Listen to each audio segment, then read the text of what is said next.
أنا عاوز أعرف مصر القديمة اسمها طيبة ولا كيميت؟ كيميت هي مصر في زمنك، طيبة تقع جنوب كيميت أو مصر في لغتكم. بس أنا برضو لسه خايف. قلت لك ما تخافش. يعني أنا دلوقتي في زمن تاني غير الزمن اللي أنا منه، وقدامي حكاية عايشها بنفسي والمفروض أعرفها من كتاب التاريخ، وأنت تقولي ما تخافش؟ إزاي؟ طالما أنا موجود معاك ما تخافش.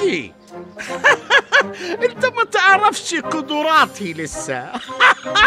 أنا أقدر أحميك لو كنا في قلب الخطر، أقدر أنقذ لو كنا في وسط الحروب.